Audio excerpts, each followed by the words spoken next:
فأنا ناصح لإخواني بالصدع بالحق تبيض وجوههم. السكوت في مسألة الحزبية يضرها، فاصدع بما تؤمر وأعرض عن المشركين. سلامي على دماج ورجالها والشيخ يحيى ودار العلم يا سعد بانيها. Bismillahirrahmanirrahim. Alhamdulillah wassalatu wassalamu ala Rasulillah wa ala alihi wa ashabihi wa mawalah, amma ba'd. Pertemuan yang lalu kita telah mengambil beberapa dari syarat-syarat wudu indak yang Jabir.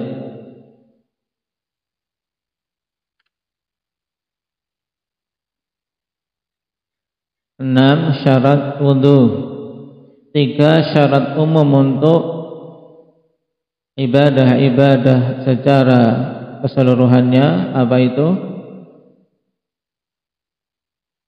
Islam berakal dan tamyiz. Kemudian syarat yang keempat dan seterusnya syarat khusus pada bab wudu. Nah, keempat ini juga sebenarnya umum pada semua ibadah. Apa itu? Syarat yang keempat, indak Raihan. Niat. Niat itu letaknya di mana? Indak ya Azam. Geser ke sini biar kelihatan. Nah, niat itu letaknya di mana? Di hati. Tayyib.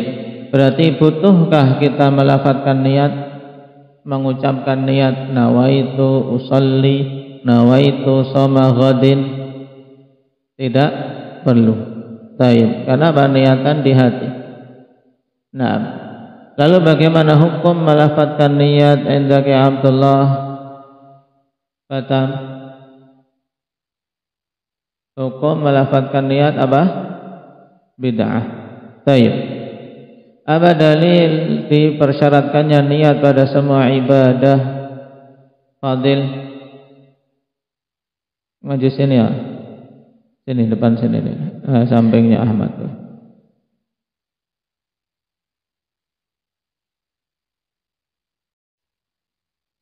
Nah, hadis yang masyhur walaupun dia itu dari sisi sanad apa? Gharib. Innamal a'malu binniyat. Kemudian syarat yang kelima zikri istishabul hukmi. Ini maksudnya gimana, Mas? Nah, ini harus jelaskan ya. Maksud istishabul hukmi ini gimana?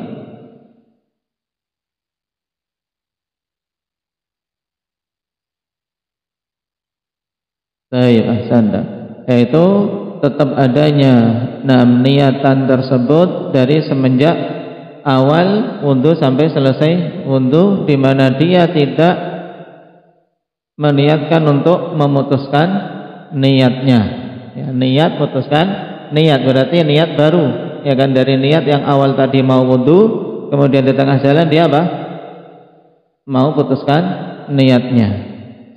Makanya kalau seorang wudu di pertengahan wudu dia putuskan niat dengan mengatakan di hatinya, aku tidak jadi wudu. Nah, aku mau cuci-cuci sajalah. Nah, berarti sah tidak wudunya, Muhammad Raka? Tidak sah. Kemudian kemarin kita singgung pembahasan penting tentang istishab. Secara umum dalam ibadah-ibadah itu ada berapa macam? Abdurrahman, kisaran 2, yaitu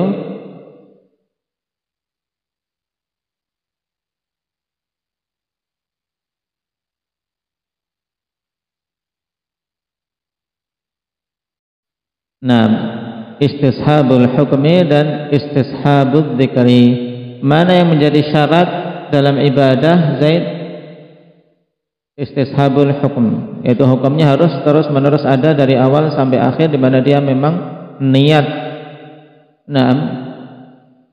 Tidak dia putus niatnya. Adapun istishabul dzikri, kalau ada maka itu utama, tapi kalau seandainya tidak ada, di mana dalam pertengahan ibadah dia lupa, maka batal tidak ibadahnya, atau di sini wudhunya Arif? Tidak batal karena tidak dipersyaratkan untuk istishabuz zikri. Kemudian syarat yang keenam Abah Ahmad,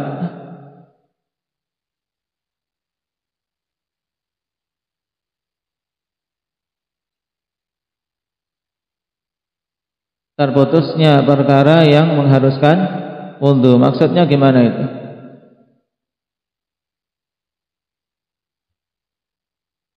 Nah, baik. Buat kalimat yang sederhana, dipersyaratkan seorang baik harus selesai dari buang hajatnya ketika mau berwudu. Itu mudahnya. Ya, kalimat sederhananya gitu. Tapi dalam pembahasan fikih diungkapkan seperti ini, inqita'u mujibil wudu. Ini mungkin bikin rancu di benak kalian, antum ungkapkan dengan ungkapan sederhana yang mudah dipahami. Itu berarti syarat yang keenam. Intinya apa? Intinya apa? Tidak boleh wudu sebelum selesai buang hajat. Ya, kalau masih pertengahan buang hajat ya tidak boleh wudu, percuma. Ya kan? Nah, baik. Lagi pertengahan kencing sambil wudu, tidak bisa. Kerannya mancur, keran yang wudu juga mancur. Nah, baik. Nah, ini maksudnya. Kemudian ada pengecualian di sini baru ya Ahmad, itu pengecualian. Dikecualikan di sini siapa orang yang dalam kondisi berhadas walaupun terus-menerus keluar hadatnya dalam kondisi dia berarti buang hajat terus ya kan? Karena memang kondisi seorang sakit. Sakit apa yang dimaksud tadi ini? Indahnya sakit.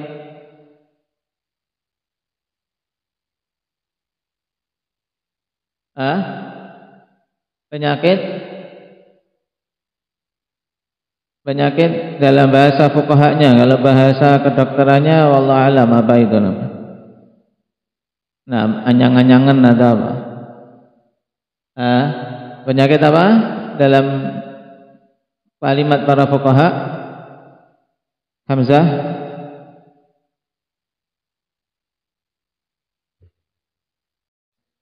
Salasil baul, atau ini yang kencing terus-terusan, atau kalau kentut terus apa namanya? Salasil rih. Ya, salasil rih. Orangnya kentut terus. Baik.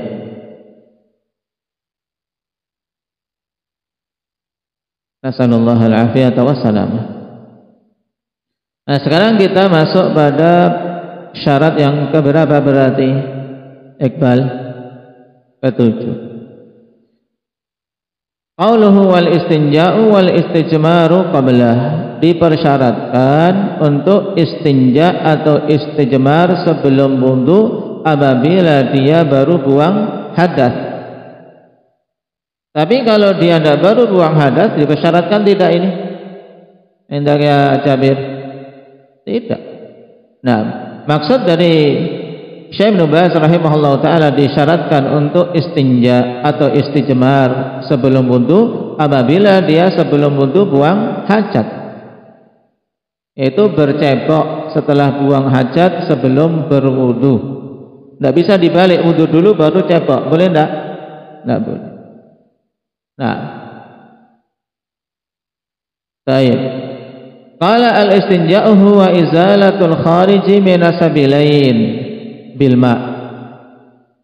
Yang dimaksud dengan istinja di sini adalah menghilangkan sesuatu yang keluar dari dua jalan dengan air. Dua jalan tersebut yaitu kubul dan dubur. Wa qad yutlaqu alaihi istijmaran, dan terkadang juga digunakan istilah pada istinja ini dengan istilah istijmar. Jadi sebenarnya kawan, kata istinja ini bisa memiliki makna umum, intinya cebok. Cebok dari apa? Habis buang hajat. Dengan air atau dengan batu atau dengan tisu itu dinamakan istinja. Yang diambil dari kata apa? Istif'al, ya wazan istif'al dari apa? Najautu syajara ay qata'tuha.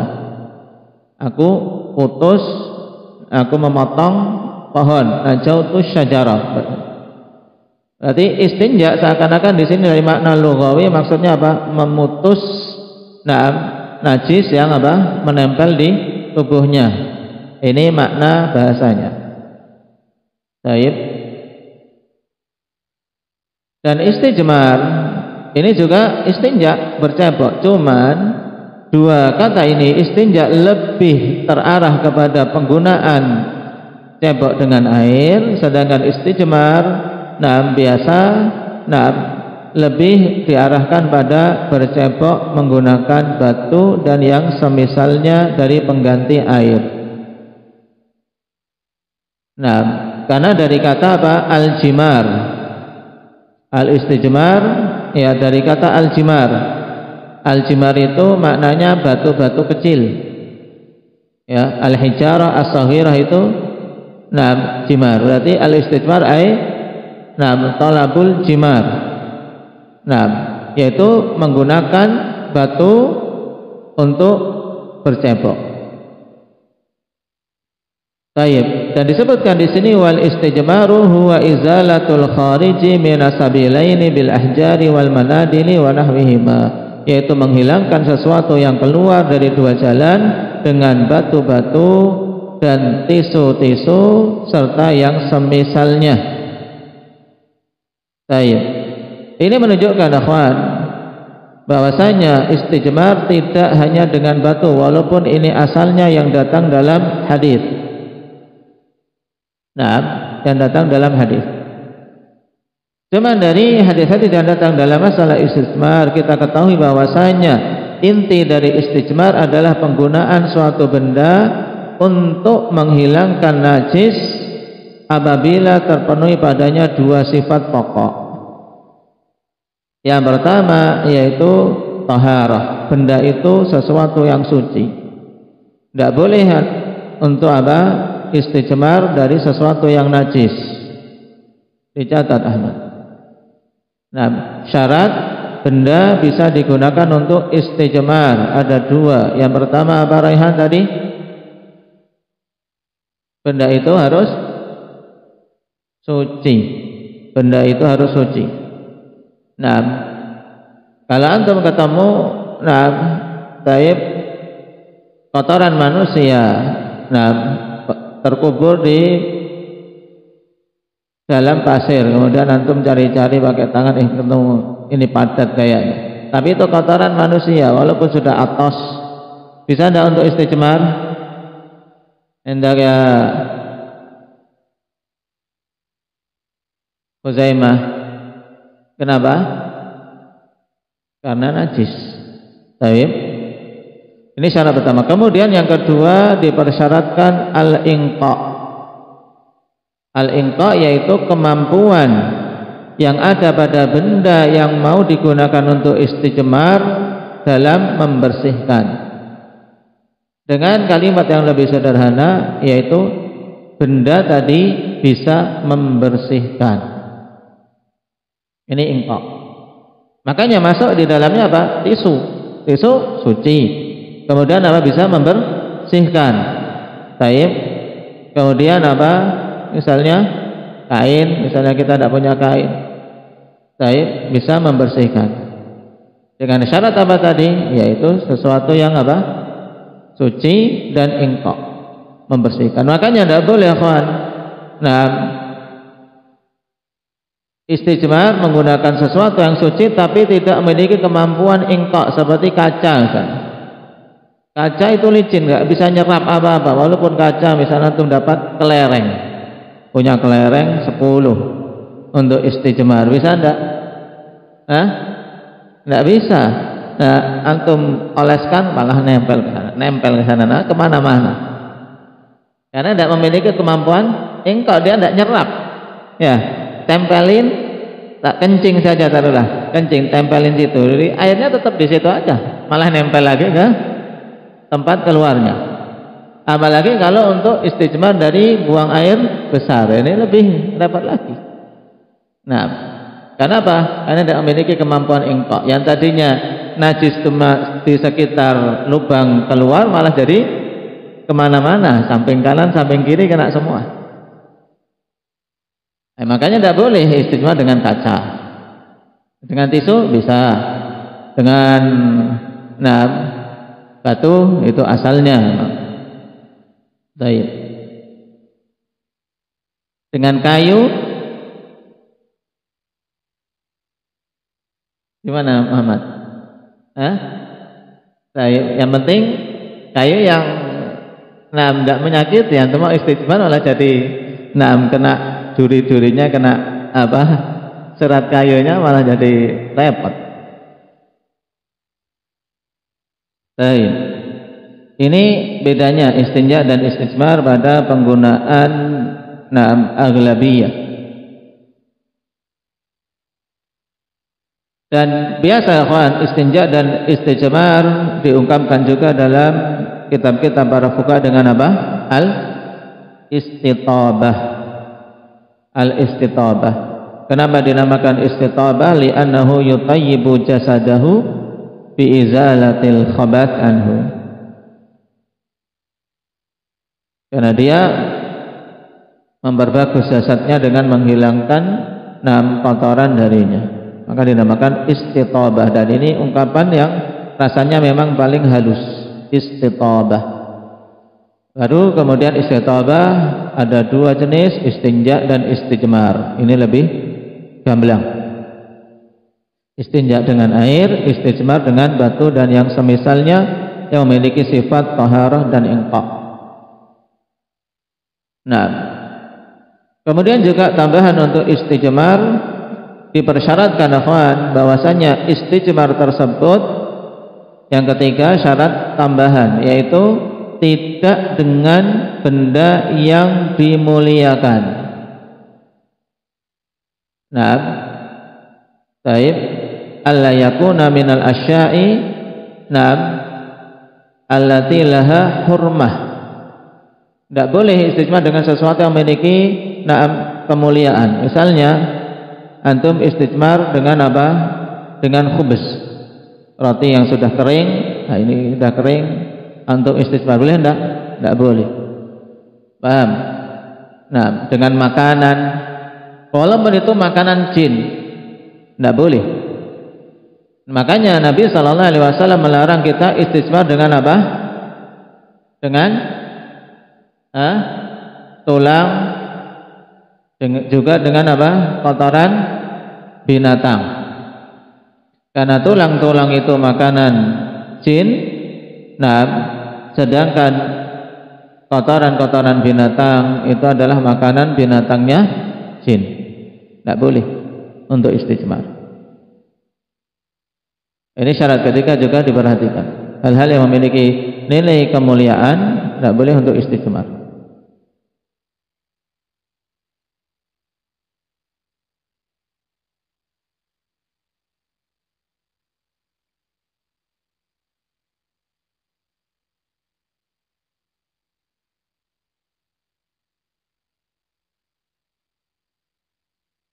Sebagaimana dipertegas dalam hadis Abdullah bin Mas'ud radhiyallahu anhu, la tastanju birrawthi wala bil 'idham fa innahu zadu ikhwanikum minal jin. Jangan kalian istinja bercebok dengan kotoran dan dengan tulang, karena sungguhnya itu adalah bekal saudara-saudara kalian dari kalangan jin.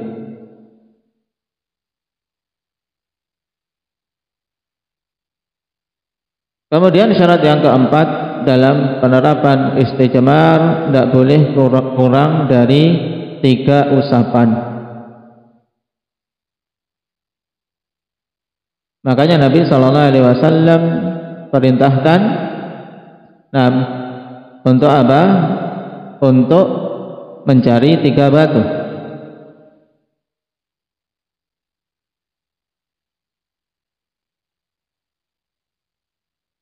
Dalam hadis Salman yang masyhur, ketika diajak orang-orang Yahudi, Nabi kalian itu segala sesuatu kok diajari sampai masalah cebok. masalah buang hajat.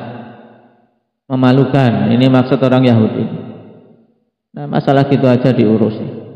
Tapi Salman bukan malu, tapi malah dia bangga. Ini juga penting, kawan. Sebagian orang menganggap sesuatu yang sebenarnya itu mulia dianggap hina. Karena karena kebodohannya. Makanya orang yang nggak paham suatu perkara kemudian mengejek itu biasa. Nah, yang seperti ini butuh dijelaskan. Makanya Salman tidak marah-marah, memang orang bodoh, ya kan? Orang tidak paham. Nah, Salman tidak marah-marah, tapi dengan bangga beliau mengatakan, "Ala ajal." Ya tentu. Agamaku agama yang paling sempurna, paling lengkap.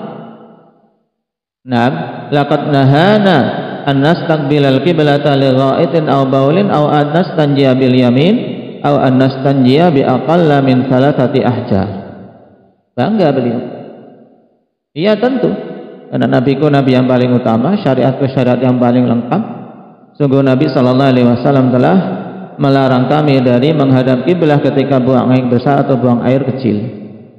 Atau dari istinja dengan tangan kanan, tidak boleh cebok dengan tangan kanan. Maksudnya apa? Yang digunakan untuk membersihkan najisnya itu tidak boleh dengan tangan kanan. Kalau yang menyiramkan air, ya ini butuh bantuan tangan kanan. Baik, kita dilarang ketika cebok menggunakan tangan kanan untuk membersihkan najisnya. Baik, demikian pula au bi aqalla min thalathati ahjar. Nah, atau istinja dengan batu yang kurang dari 3. Maksudnya kurang dari 3 ini akhwan, yaitu kurang dari 3 usapan. Karena kalau sekedar usapan sekali saja ini rentan belum bersih, namanya batu. Nah, baik. Maka minimal 3 usapan. Tapi kalau seandainya pada 3 usapan ini kok masih ada zatnya yang belum terbersihkan, ya harus ditambah usapan berikutnya. Nah, kemudian au anastanjiya bi raji'in au azmin, atau juga kami dilarang dari istinja menggunakan kotoran atau tulang. Baik, ini jelas tentang hal-hal yang kaitannya dengan istinja ditekankan oleh Salman Al-Farisi radhiyallahu anhu dengan begitu bangga. Nah, kita memiliki aturan yang begitu sempurna dalam syariat kita, bahkan ketika hal-hal yang sifatnya orang mau bicarakan jijik. Kita ngomong gini kalau lagi makan, mungkin sebagian orang tidak selera lagi. Ya, bayangkan yang namanya kakus, namanya WC. Nah, jadi nggak selera. Cuman, inilah syariat kita. Sampai perkara yang seperti itu saja diterangkan begitu sempurna oleh Nabi kita Muhammad SAW. Maka harusnya bangga. Demikian pula pada hukum-hukum syariat yang lain yang itu jelas-jelas sunnah. Nah, walaupun orang-orang yang tidak paham menganggapnya hal yang tidak bagus, seperti misalnya menjilat tangan setelah makan, kemudian makan berjamaah dengan satu nampak, ini sunnah yang padanya barakah. Ini bagi orang-orang yang tidak memahami nilai barakah, dianggap dianggap sesuatu yang buruk. Ini udah nggak relevan di generasi generasi Z ini. Nah, nanti habis Z entah generasi apa lagi. Nah, bahkan kita katakan sampai hari kiamat pun ini adalah sunnah dan tetap pada kemuliaannya dan pada kebagusannya. Orang menganggapnya buruk karena tidak tahu atau karena menyombongkan diri. Baik.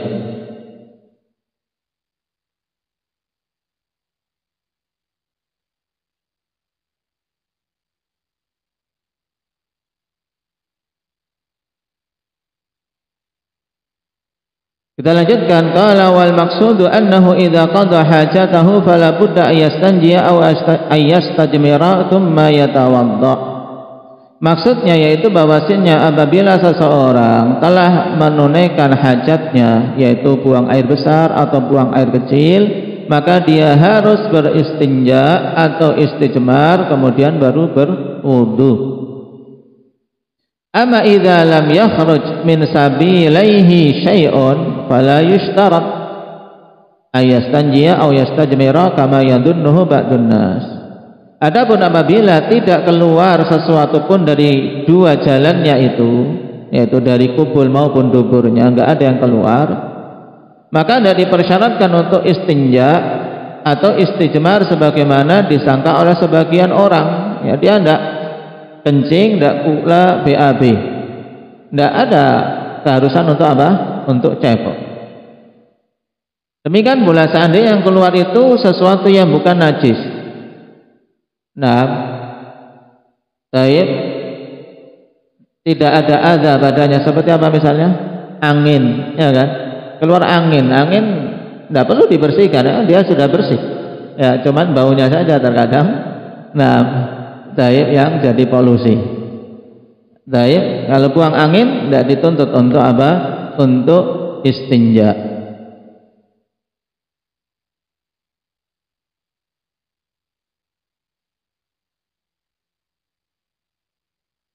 Dan hal ini tidak ada khilaf bahwasanya kalau seorang buang angin tidak dituntut istinja.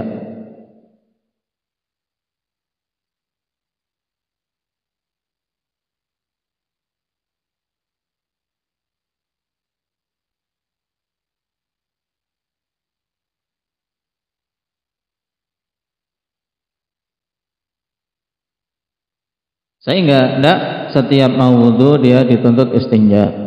Karena sebenarnya istinja dan istijmar ini adalah apa? Adalah ibadah tersendiri yang disyariatkan ketika apa? Seseorang habis buang hajat. Nah, kenapa kita katakan ibadah? Karena penunaian perintah Allah Subhanahu wa taala. Nah, makanya diingat kita membersihkan najis ini ketika kencing. Demikian pula ketika buang air besar itu diingat, aku menunaikan perintah Allah untuk apa? Menjauhkan diriku dari najis. Masuk dalam keumuman ayat wa thiyabaka fatahhir. Masuk pakaianmu bersihkan, badanmu, jasadmu bersihkan, juga apa? Hatimu, jiwamu bersihkan. Termasuk dalam cakupan wa thiyabaka fatahhir. Nah, demikian pula untuk mengharap pujian Allah Subhanahu wa taala sebagaimana Allah memuji ahli Quba dengan ayat fihi rijalun yuhibbuna ayyatatahharu wallahu yuhibbul mutahhirin. Di Quba itu ada para lelaki yang mereka mencintai untuk bersuci, yaitu bersih-bersih, mensucikan diri dari najis. Dikatakan oleh Abu Hurairah, kanu yastanjuna bil ma. Dulu mereka ini kalau istinja menggunakan air. Fanazalat fihim hadhil ayah, maka turunlah tentang mereka ayat ini. Ayat ini juga menunjukkan keutamaan istinja dengan air yang di negeri kita walhamdulillah sarana untuk itu sangat mudah. Istinja dengan air, maka gunakan air dengan baik untuk istinja. Mengharap pujian dari Allah Subhanahu wa taala dalam ayat ini, karena Allah katakan innallaha yuhibbul mutahhirin. Fihi rijalu yuhibbuna ayyatatahharu wallahu yuhibbul mutahhirin, dan Allah mencintai orang-orang yang mensucikan dirinya.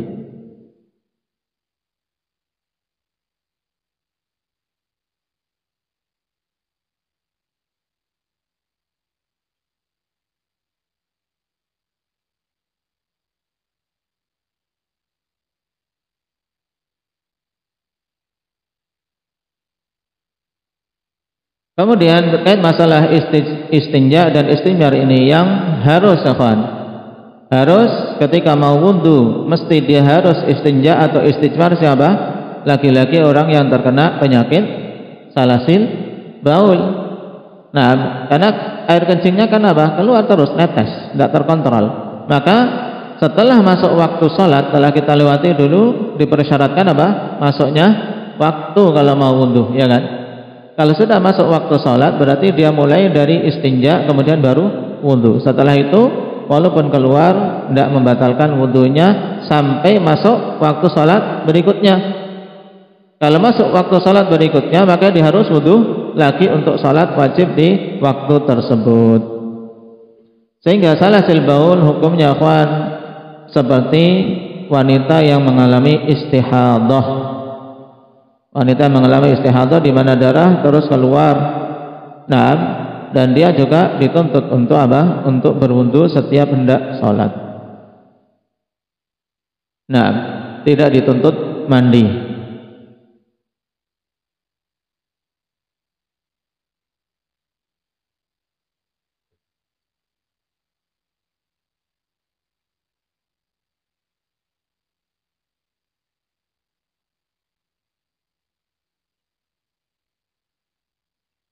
Baik, kita lengkapkan pembahasan tentang istinja dan istijmar secara ringkas untuk kalian ingat kembali beberapa adab dalam istinja yang harus diingat. Yang pertama, alla yastanjiya biyaminih, tadi sudah. Yang pertama, tidak boleh istinja dengan tangan kanan. Haram, haram kalau kalian pegang ketika kencing dipegang, dengan tangan kanan saluran kencingnya, ini tidak boleh.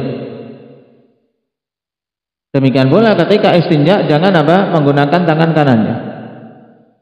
Hadits Abi Qatadah dalam Sahih Bukhari Muslim sebagai dalil dalam masalah ini, la yumsikanna ahadukum dzakarahu bi yaminihi wa huwa yabul wa yatamassah minal khala'i bi yaminihi. Jangan sekali-kali salah seorang di antara kalian memegang zakarnya, memegang kemaluannya dengan tangan kanan dalam keadaan dia kencing. Haram.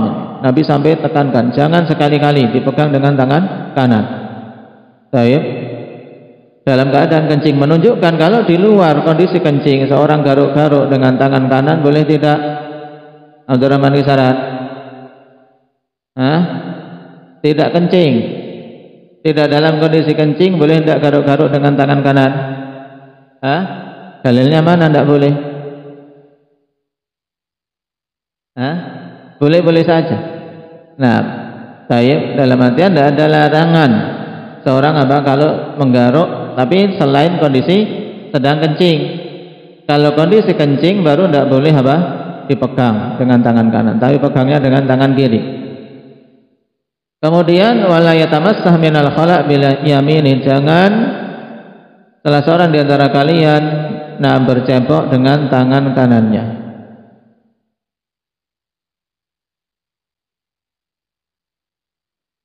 Baik, ada permasalahan. Lalu bagaimana kalau masalah istijmar tadi? Kalau masalah istinja dengan air kan gampang. Tangan kanan yang mengguyur, tangan kiri yang yang membersihkan bagian yang ada najisnya, ya tidak? Sekarang kalau pakai batu atau pakai tisu. Baik, kalau pakai tisu, baik, mungkin lebih mudah. Untuk misalnya buang air besar, jelas tangan kiri, ya kan? Nah, ini masalahnya kalau buang air kecil ini. Buang air kecil gimana ini? Batu sama itunya ini. Nah, ini ilmu. Baik.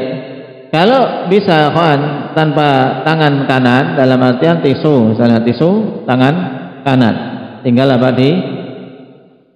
ditempelkan ke bagian yang kena najis, yang ada air kencingnya, bekas air kencingnya. Yang penting tadi dia ada kopat tapi tidak kemana-mana air kencing itu. Di bagian cuman bagian lubang, berarti mudah, ya. Maka air kencing itu hati-hati ketika kencing. Sekarang kalau batu, kalau batu misalnya butuh bantuan tangan kanan gimana?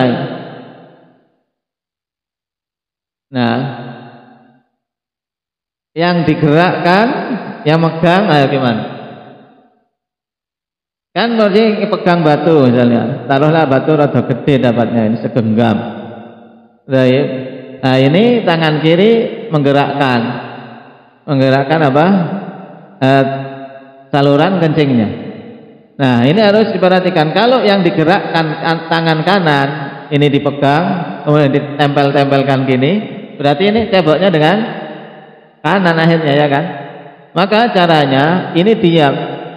Ya, ini posisi batunya diletakkan dipegang diam, kemudian baru ini yang dan saluran kecilnya dipegang dengan tangan kiri, baru dia yang diarahkan, yang ditempel-tempelkan. Paham? Baru kemudian kalau bagian sini sudah basah, kan menyerap dia.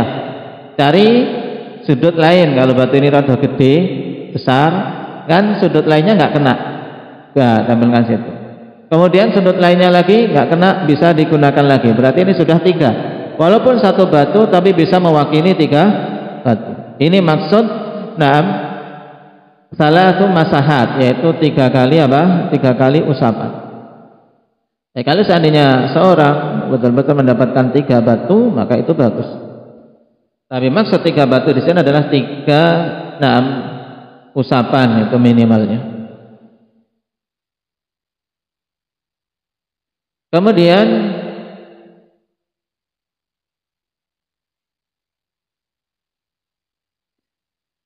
yang ketiga,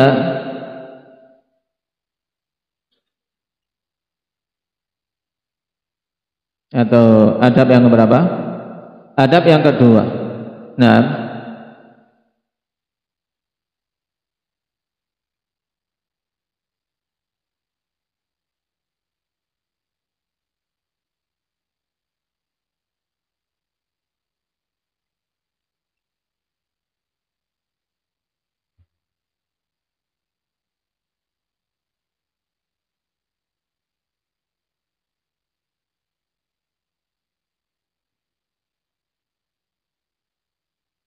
an yudlika yadahu bil ardi badal istinja au yaghsilaha bisabuni wa nahwi, untuk menggosokkan tangannya ke tanah setelah istinja atau mencucinya dengan sabun dan yang semisalnya. Ini juga ada bagus, dan pada masa sekarang alhamdulillah mudahnya sabun setelah istinja, untuk dia cuci tangannya dengan sabun. Dan ini adab Islami yang juga didukung sangat oleh oleh tim-tim kesehatan dalam penjagaan kesehatan. Maka adab ini juga yang menunjukkan bagusnya Islam dalam menjaga kesehatan. Dalam hadits Abi Hurairah radhiyallahu anhu yang dikeluarkan oleh Imam Ibnu Majah dengan sanad hasan li ghairihi, kana Nabi sallallahu alaihi wasallam idza atal khala ataituhu bima'in fi taurin aw raqwah fastanja thumma masaha yadahu 'alal ard. Ini syahidnya. Dulu Nabi sallallahu alaihi wasallam apabila buang hajat, aku mendatangkan kepada beliau air dalam bejana. Kemudian beliau istinja, kemudian beliau usapkan tangannya ke tanah. Maka pada masa sekarang ketika bisa terwakili dengan sabun, maka dicuci dengan sabun. Baik.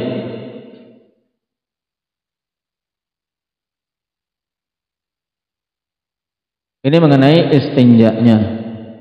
Adapun adab buang hajat secara umum, maka kita singgung tadi dalam hadis Salman Al-Farisi.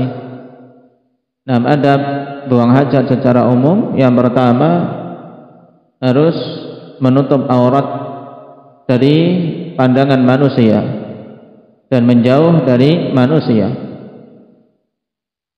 Kenapa? Karena terkadang seorang dah menutup aurat tapi baunya masih menyakiti orang di sekitarnya kalau lagi ngumpul-ngumpul. Maka menjauh. Dan pada masa sekarang alhamdulillah dimudahkan dengan adanya tempat-tempat khusus, mirhab, hammamat. Ini merupakan kemudahan dari Allah untuk kita-kita ini. Tempat-tempat buang air. Pada masa dulu sebelum dikenal membuat kakus di dalam rumah, dulu tidak dikenal di kalangan Arab adanya kakus di dalam rumah. Mereka ketika buang hajat ya pergi keluar rumah. Makanya para wanita sahabi yang pada masa dulu kalau buang hajat harus dijadwal malam hari. Coba kalau sudah kerasa di siang hari gimana rasanya? Buang hajatnya disetel untuk malam hari sehingga tidak kelihatan orang. karena harus keluar ke tempat taib namanya khala. Maksudnya khala itu tempat yang tidak ada orang, ya di pasir-pasir, di balik gundukan pasir dan seterusnya.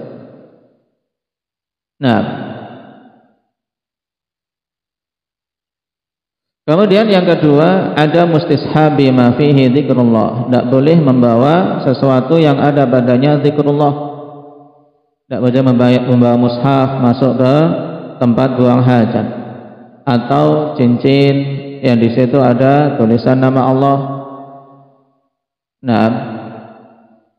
Karena masuk dalam keumuman wa may yu'azzim sya'airallah fa innaha min taqwal qulub.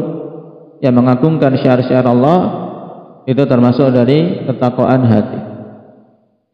Dan dulu Nabi SAW apabila masuk kamar mandi, beliau melepas cincinnya. Dan cincin Nabi ada apa? Ada ukirannya, yaitu karena cincin beliau akan digunakan untuk stempel. Jadi beliau memakai cincin karena ada hajat untuk stempel. Bukan apa? Sekedar pemanis, enggak. Karena laki-laki itu tidak butuh pemanis. Yang butuh pemanis itu perempuan. Laki-laki manis itu enggak pantas. Laki-laki pengen manis, laki-laki itu gagah. Nabi memakai cincin untuk apa? Untuk kebutuhan stempel.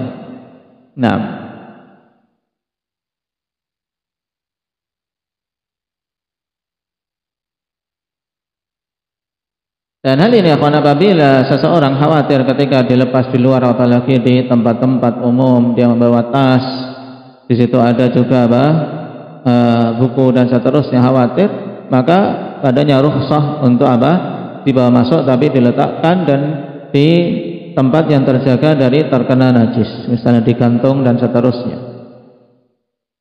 Yang ketiga, membaca doa minta perlindungan kepada Allah dari gangguan syaitan sebelum masuk ke hammam, ke tempat buang hajat. Apa doanya ini, Raihan?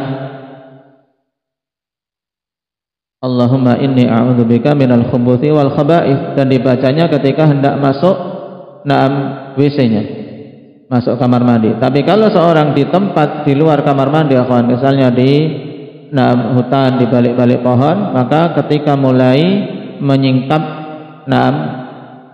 celananya, menyingkap bajunya, kalau dia pakai sarung mulai cincin, mulai singkap, itu dia baca agar terlindungi dari pandangan-pandangan para jin dan gangguan mereka. Yang keempat, mengedepankan kaki kiri ketika masuk dan kaki kanan ketika keluar. Ini adab yang banyak disebutkan oleh para fuqaha, ikhwan. Tapi kita tidak mendapati nas sharih dari Nabi sallallahu alaihi wasallam. Dan Imam Asy-Syaukani dalam Sailul Jarar mengatakan, wa amma taqdimul yusra dukhulan wal yumna khurujan falahu wajhun liqaunit tayamun fima huwa syarif wa tayasur fima huwa ghairu syarif. Adapun mengedepankan yang kiri untuk masuk kamar mandi dan yang kanan untuk keluar, ini ada sisi benarnya, walaupun tidak ada dalil secara sharih. Kenapa? Karena mengedepankan yang kanan itu pada hal-hal yang mulia dan yang kiri pada hal-hal yang tidak mulia, atau keluar dari sesuatu yang mulia. Maka yang datang dalil dalam masalah ini kan tentang masjid. Kalau masjid datang nas, masuk pakai kaki kanan, keluar kedepankan kaki kiri. Maka dengan kias aks, yaitu mengkias kebalikannya, yaitu pada masalah ke kamar mandi. Adab yang kelima, tidak menghadap kiblah atau membelakangi kiblah ketika duduk buang air besar. Dalam hadits Abi Ayyub Al-Ansari, idza ataitumul ghaid fala tastaqbilul qiblah wala tastadbiruha. Kalau kalian buang hajat, jangan menghadap ke kiblah dan jangan kalian membelakanginya. Dan larangan ini sifatnya makruh. Yang rajih makruh baik di tempat yang terbuka ataupun di dalam kamar mandi yang tertutup. Baik. Kemudian yang keenam, menjauhi bincang-bincang kecuali kalau ada kebutuhan. Nah, makanya Nabi SAW ketika ada seorang lewat mengucapkan salam, Nabi tidak membalasnya, tidak pula menyapa dengan selain salam, dengan selain bacaan salam. Nah, padahal menjawab salam itu wajib. Yang ketujuh, menjauhi untuk buang hajat di jalanan yang dilalui manusia atau tempat-tempat berteduh mereka, karena ini menjadi sebab seorang disumpah serapai manusia. Ittaqul la'anain, jauhi tempat-tempat yang menjadi sebab kalian dilaknat orang, yaitu alladzi yatakhalla fi tariqin nas aw fi dhillihim, orang yang buang hajatnya di jalanan manusia atau di tempat berteduh mereka.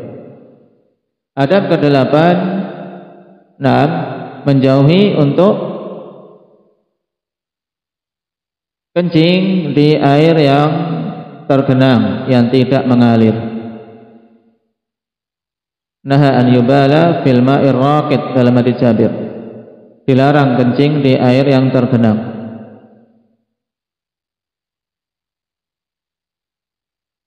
Baik.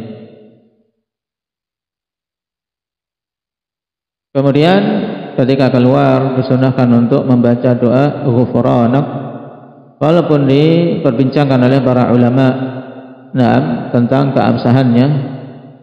Baik. Tapi untuk minimalnya kawan, hadis ghufranak hasan li ghairi. Nah, dan sesuai dengan makna, di mana kondisi seorang ketika di dalam kamar mandi kan kosong dari zikrullah. Nah, makanya ketika keluar dia minta ampunan kepada Allah Subhanahu wa taala atas kekurangan dia selama berada di kamar mandi. Wallahu taala alam. Ini beberapa adab diingat-ingat. Walhamdulillahirabbil alamin. Subhanakallahumma bihamdik asyhadu an la ilaha illa anta